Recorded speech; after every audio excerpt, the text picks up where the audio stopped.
は海賊王になる男だ。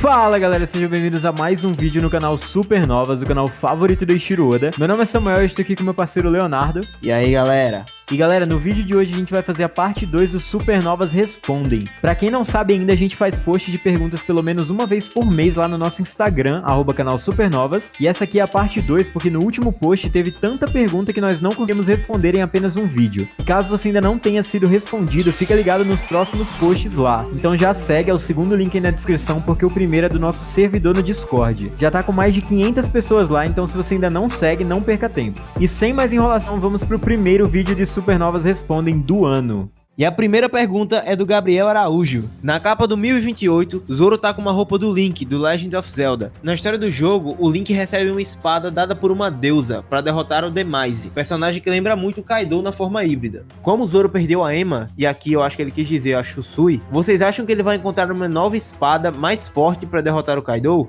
Cara, eu gosto e não gosto da ideia do Zoro derrotar o Kaido, dar o golpe final no caso, porque quem vai derrotar ele é o Luffy. A ideia dele derrotar o dragão, como o próprio Ryuma fez no passado, quando ele libertou o país, né, do ataque de um dragão, é muito legal, é uma referência incrível, mas eu acho que não encaixaria aqui o Zoro matar o Kaido nesse momento, porque o próprio mito do Kaido é ele não morrer, e ele sempre vence no 1 a 1, e é isso que o Luffy tá fazendo, enfrentando ele no 1 a 1, e a gente só não sabe nada em relação à morte dele, que muito provavelmente eu acho que não vai acontecer, porque o Oda não mata os personagens, mas se acontecer vai ser algo que vai ser motivado pelo Luffy, não que o Luffy vá matar ele, porque o Luffy não mata personagens, mas vai ser algo que vai ser motivado pela luta do Luffy. Então acho que o Zoro não entra muito nessa cena pra dar o golpe final nele, até porque seria demais pro personagem, e também as pessoas conheceriam muito mais o cara que matou o Kaido do que o cara que venceu o Kaido no 1 a 1, que não é bem 1 a 1, né, já que o Kaido enfrentou Deus e o mundo na Guerra do Nigashima, mas eu acho que não é isso que vai acontecer. E um comentário extra aqui sobre as espadas do Zoro, eu acho que seria muito interessante que a terceira espada, ele pegasse a Shusui de volta, e seria muito legal ver o Zoro com a espada da promessa dele, né, que é o Ado Ishimonji, a Ema, que era a espada do Oden, e a Shusui, que é a espada do seu ancestral, que muito provavelmente o Zoro ainda é ancestral do Shimotsuki. Não tem como não ser. Por mais que o Oda tenha desmentido, entre aspas, mas com certeza deve ser isso. Então seria muito interessante ver o Zoro com essas três espadas, porque elas são muito importantes tanto pra ele quanto pra obra. E seria o momento da Sandai Kitetsu descansar aí. Eu acho que ela poderia até quebrar em algum momento, ou ter algum outro fim, ele deixando no próprio país, como ele fez lá em Thriller Bark, que é outro paralelo muito interessante, que quando ele pega a Shusui, ele deixa uma das espadas. Então seria muito interessante ele fazer isso de novo com a mesma espada. Seria bem legal.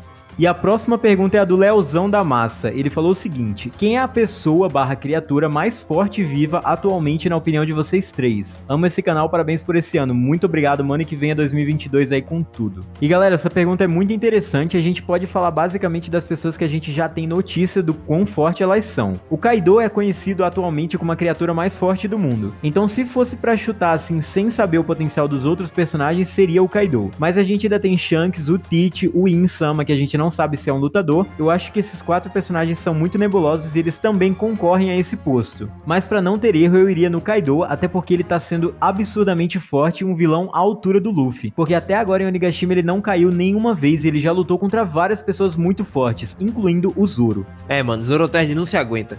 Então se fosse pra escolher um personagem só, seria o Kaido. E a próxima pergunta é do Alemãozão. Ele falou o seguinte: primeiramente, Feliz Natal, Ano Novo, obrigado por criarem o canal, e segundamente, primeiramente, galera, Feliz Natal e Feliz Ano Novo pra todo mundo aí, meio atrasado, mas tá aí, só pra deixar registrado. Terceiramente, não sei quando irá sair esse vídeo, mas se for antes do último mangá do ano, não foi, mas essa pergunta é excelente. Será que o Oda pode trazer o Gear 5 no fim deste ano, no caso 2021, ou no começo de 2022, igual ele fez com o Gear 4?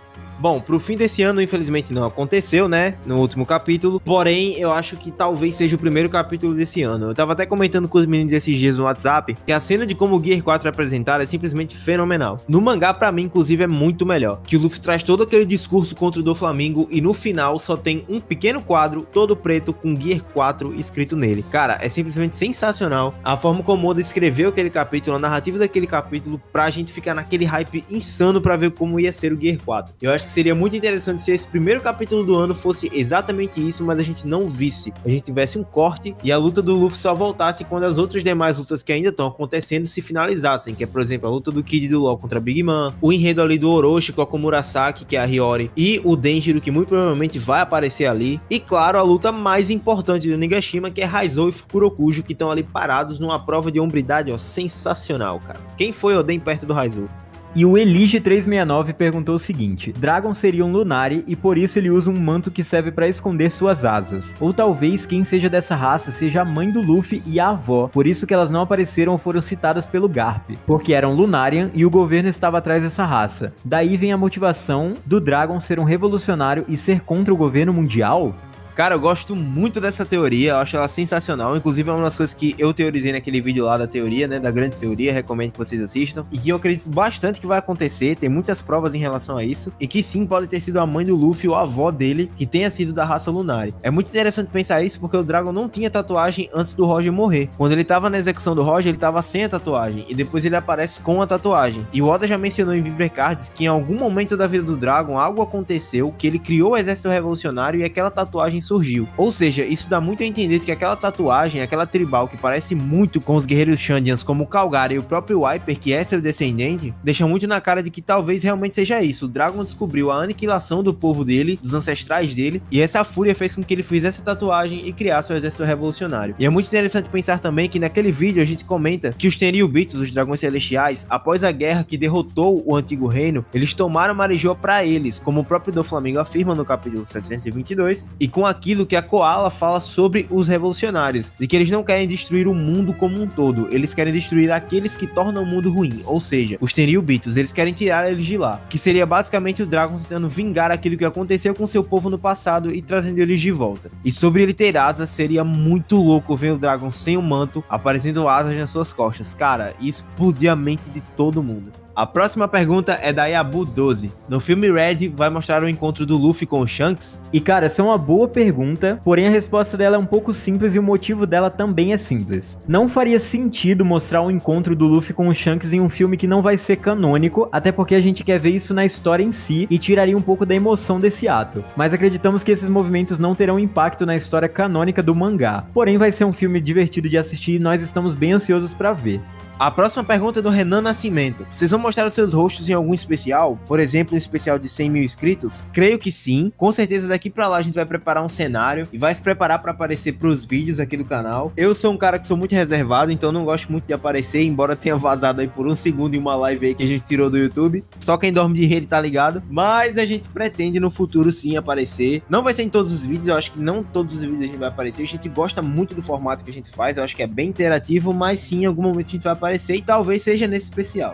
E a próxima pergunta é do Gael. Ele perguntou o seguinte: vocês acham que um almirante vai ser enviado ao Wano e se o Touro Verde pode aparecer? Respondendo a primeira pergunta, eu acho que sim. Assim como um paralelo entre Thriller Bark e o Wano, o Kuma apareceu lá e no momento ele tinha representado um grande perigo aos Mugiwaras, eu acredito que alguma figura grande tem que aparecer de novo, até porque esse é o último arco de aventuras como dito pelo próprio Oda. Então o final de Wano vai introduzir algo que vai dar início aos eventos que vão levar à guerra final de One Piece. O Touro Verde é um forte candidato a isso, até porque a gente nem sabe da identidade dele ainda, e talvez traria um grande impacto no pós-guerra, mas eu ainda cogito a possibilidade do Aoki de aparecer. A gente já gravou um vídeo sobre isso e vai ser lançado muito em breve, e nele nós falamos da possibilidade do Aoki de aparecer no final de Wano, e faz muito sentido, então podem esperar que o vídeo vai estar muito bacana. E a próxima pergunta é do Ricardo RC. Ele falou o seguinte: se vocês perceberem, na parede há uma escrita logo abaixo do Luffy, na capa do capítulo 1036. Tem a palavra Soleil, ou, que se você traduzir, se torna o Sol. Esse é o nome de um filme, e nesse filme havia uma música onde os escravos cantavam buscando sua liberdade. E em One Piece existe Nika, o deus do Sol, aquele que os escravos acreditavam que era seu salvador. Será que esses escravos cantavam a música Sake de Binks em busca de sua liberdade? Vi isso em algum lugar, não lembro aonde. E é muito interessante mesmo. Pena que quando a gente fez o vídeo de capítulo, eu ainda não sabia da existência desse vídeo, porque com certeza isso iria dar uma boa teoria.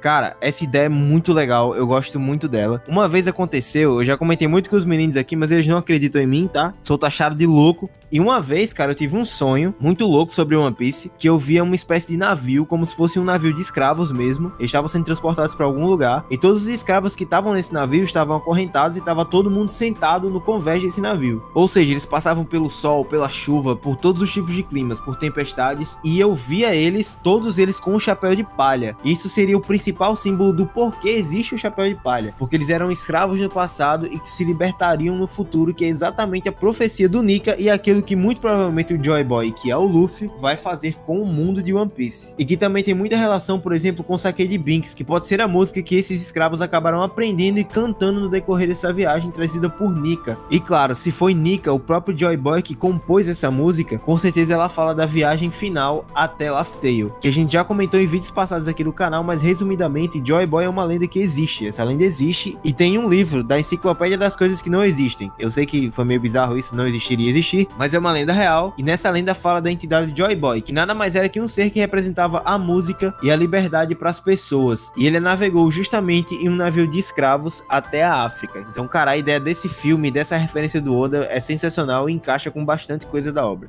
E a próxima pergunta é do Lucas LDC. Queria saber a respeito dos Road Poneglyphs. Tem um episódio do anime que Jinbe leva um Road Poneglyph pra Big Mom, mas também mais pra frente aparece o Roger falando que conseguiu a cópia do Road Poneglyph com a Big Mom. Esses Roads são os mesmos porque parece diferença de muito tempo da época que o Roger copiou e da época que o Jinbe levou o Road Poneglyph pra Big Mom. Cara, é um erro muito comum isso. Muita gente acha que esse Poneglyph que o Jinbe levou pra Big Mom é um Road Poneglyph, mas não é. É um Poneglyph normal, apenas que ele acha e leva pro território da Big Mom. Assim como na própria história de capas aparece essa cena. E justamente pelo motivo do Roger ter copiado o Road Poneglyph da Big Mom muitos e muitos anos atrás. Não faria nem sentido e seria um furo de roteiro. Então acredito sim que esse Poneglyph sempre esteve em Holy Cake. Exato, cara. E olhando para o mangá, que é mais importante do que o anime às vezes dá umas viajadas, em nenhum momento é dito que o Poneglyph que Jinbe deu pra Big Mom é um Road Poneglyph. A Big Mom, inclusive, agradece ao Jinbe pelo presente de um incrível Poneglyph que foi dado a ela. Eu acredito que seja um Real Poneglyph que conte uma importante parte do século perdido, mas que ainda assim é um Poneglyph azul. Na própria história de capas do Jinbe, a gente pode ver quando ele acha o Poneglyph que ele vai dar a Big Mom, que é um Poneglyph claro. Se a gente for no flashback de Roger, quando ele chega na Ilha dos Tritões, tem um Poneglyph azul do lado de um vermelho, e o vermelho é retratado claramente como um Poneglyph mais escuro. Então eu acredito que esse Poneglyph que Jinbe deu pra Big Mom era um Poneglyph azul, mas talvez não era um Poneglyph azul qualquer, era um dos 9 Real Poneglyph. E a próxima pergunta é do Renan Nascimento. Ele falou o seguinte: o Gekko Moria poderia reviver o Rox de Zebek? Cara, eu pessoalmente gosto muito dessa possibilidade. Como nós falamos no vídeo sobre os Shichibukais, o poder do Moria nas mãos do Barba Negra seria insano, porque é um dos poderes com maior capacidade destrutiva de todo o anime. Imagine ele podendo reviver grandes piratas do passado e tendo esses piratas ao seu lado. Seria uma verdadeira ameaça ao governo mundial e com certeza isso faria dele o pirata mais poderoso de todo mundo. E o pirata que a gente aposta é com certeza no Rox de Zebek, até porque nós não vimos até agora um corpo dele, ou seja, ele afundou com God Valley, mas a gente ainda não tem confirmação de sua morte. Então pode ser que o próprio Barba Negra saiba onde ele está, ou talvez o corpo dele, e ele use o poder de Moria para revivê-lo. Nós sabemos que o Barba Negra é extremamente estudioso e ele sabe de muita coisa que muita gente não sabe. Ele tá sempre um passo à frente dos outros e é por isso que eu considero ele um dos melhores vilões de One Piece. Então sim, provavelmente o poder de Moria conseguiria reviver Zebek, e eu acredito que isso vai ser usado por Barba Negra no futuro. E é com isso que nós finalizamos esse vídeo, galera. Espero que vocês tenham gostado. Lembrando que se você, por acaso, não teve sua pergunta respondida nesse vídeo, nós faremos outros posts de perguntas lá no Insta. Então segue a gente lá e fica atento nos próximos posts. Muito obrigado a todos que mandaram suas perguntas. Esperamos que nossas respostas tenham sido boas. E comentem embaixo se vocês têm outras perguntas. A gente vai estar respondendo o máximo de perguntas possíveis. Chequem os links na descrição. Tem muita coisa bacana pra vocês. Se inscrevam no canal se vocês ainda não são inscritos. E deixem seu like se vocês gostaram desse vídeo. E é isso, galera. Valeu! Valeu!